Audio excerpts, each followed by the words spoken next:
Assalamualaikum warahmatullahi wabarakatuh. Perkenalkan, nama saya Eko Yuwono.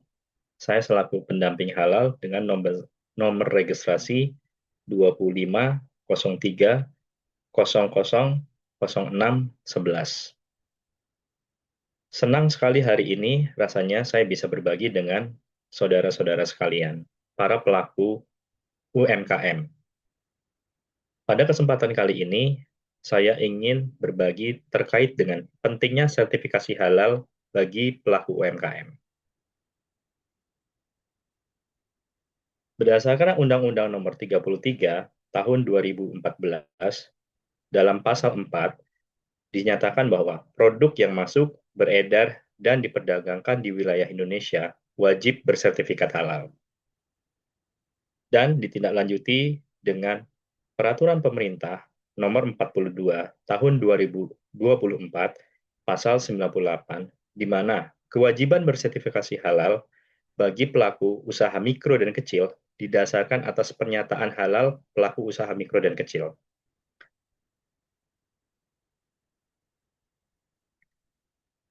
Ngapain sih repot-repot harus ngurus sertifikasi halal segala? Sebenarnya akan lebih repot lagi bila harus menjelaskan dan meyakinkan kepada seluruh pelanggan kita bahwa bahan baku dan proses pembuatan produk yang Anda punya itu halal. Dan belum tentu pelanggan Anda yakin karena itu adalah klaim sepihak dari Anda saja. Tahukah Anda bahwa di Indonesia 87,2% atau sebesar 229,6 juta jiwa itu adalah penduduk muslim yang ada di Indonesia.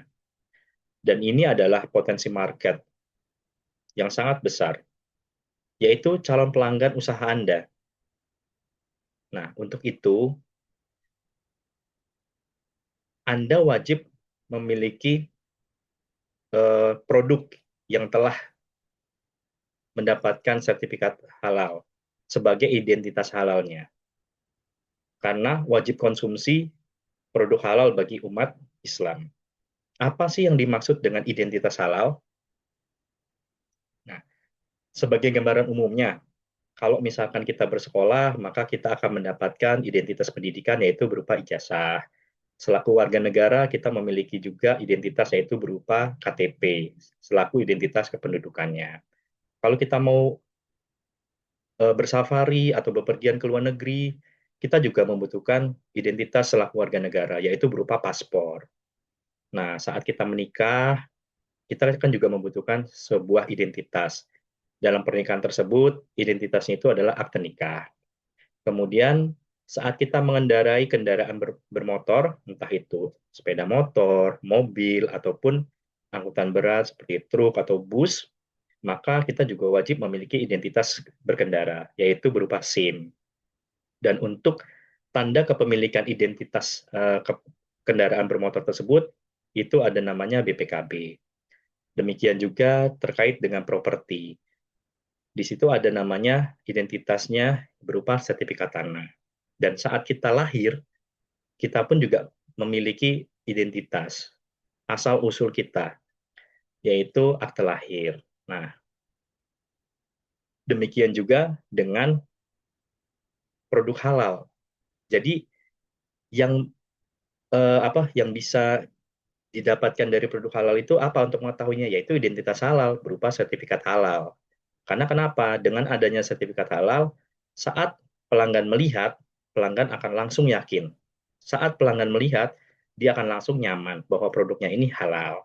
Saat pelanggan melihat produk kita juga, karena ada sertifikat halalnya, dia akan langsung senang.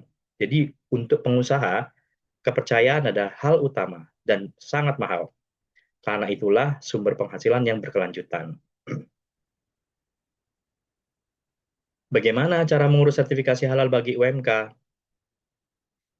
Nah, syaratnya sangat mudah. Pertama, yang kita butuhkan adalah KTP dari pelaku UMKM tersebut.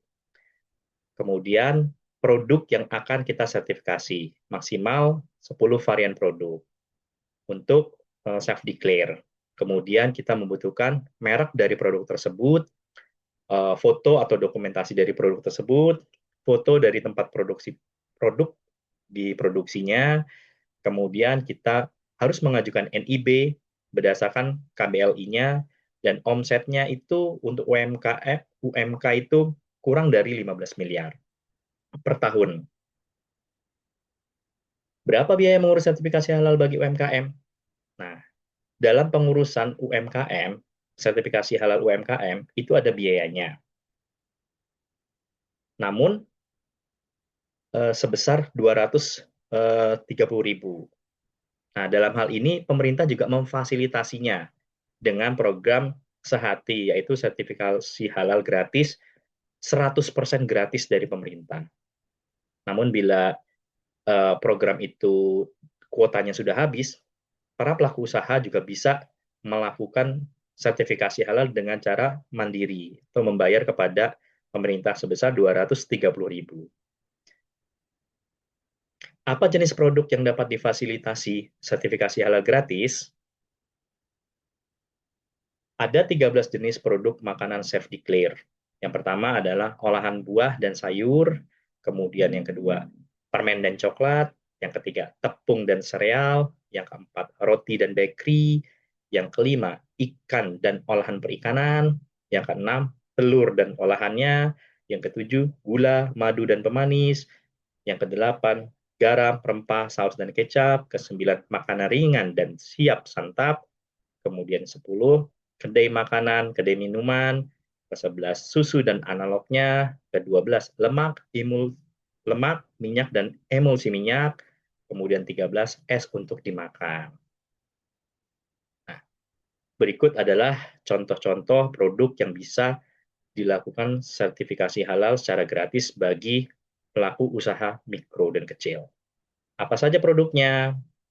Bisa acar buah, bisa asinan buah, bisa asinan sayur, kemudian bakso ikan atau tekwan, empek-empek juga bisa, otak-otak juga boleh, produk emping, kemudian produk keripik, kemudian keripik atau kerupuk mentah, mantau atau roti bun kukus, kemudian donat atau muffin, kemudian juga yang bisa disertifikasi halal, tahu dan tempe. Nah, yang lainnya apa? Telur asin juga bisa, saus tomat, kemudian produk kue kukis dan terang bulan, kemudian salad buah atau es sop buah, kemudian ada pai susu atau buah, kemudian produk kokao atau coklat, coklat bubuk atau coklat bar, kue kering, roti atau pastry, lotek, urap atau gado-gado, dan 6 jenis produk minuman self declare, ada aneka minuman ringan non soda, kemudian kopi, teh, sari kacang, kemudian susu dan campuran susu, lanjut dengan minuman tradisional dan jamu, kemudian produk jus dan buah, produk jus buah dan sayuran, konsentrat buah dan sayuran. Jadi selain makanan, untuk produk minumannya bisa jus buah, kemudian produk milkshake, es krim, kemudian ada yogurt, ada wedangan tradisional, ada sirup, kemudian ada produk kopi, minuman coklat, minuman produk squash. Kemudian untuk jenis warung, ada warung makan khas Sunda, warung soto ayam atau sapi, warung mie ayam atau bakso, warung makan atau gudeg, kemudian warung makan pecel lele, warung sate ayam dan kambing, warung makan nasi atau mie goreng, warung makan khas Timur Tengah, warung makan nasi kuning atau nasi uduk, angkringan gerobak, warung makan Indomie atau biasa dikenal dengan Warmindo, warung makan Tegal atau warteg, kemudian warung nasi Padang.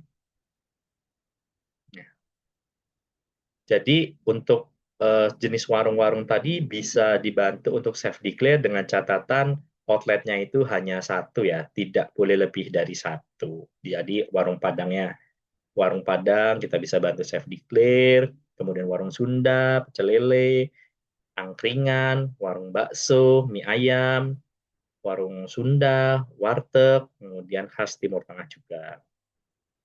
Terus berapa lama terbit sertifikat halalnya? Ayo, kira-kira berapa lama? Ayo. Nah, kurang lebih waktu yang dibutuhkan untuk sertifikasi halal secara mandiri atau self declare itu membutuhkan waktu 7 sampai dengan 14 hari kerja. Ini dalam keadaan normal ya, setelah pengajuan melalui si halal dari BPJPH. Kemudian, apa risiko bila produk atau usaha Anda tidak memiliki sertifikasi halal? Risikonya adalah bila ada pelanggan atau kompetitor memviralkan bahwa produk atau usaha Anda tidak bersertifikasi halal, apa akibatnya kira-kira ya buat usaha Anda? Nah, jadi kami di sini selaku petugas pendamping halal dari Edukasi Wakaf Indonesia siap mendampingi proses sertifikasi halal produk Anda secara gratis. Oleh karena itu, yuk segera kita daftarkan produk-produk Anda melalui tugas pendamping halal Edukasi Wakaf Indonesia. Terima kasih. Billahi taufiq wal hidayah. Wassalamualaikum warahmatullahi wabarakatuh.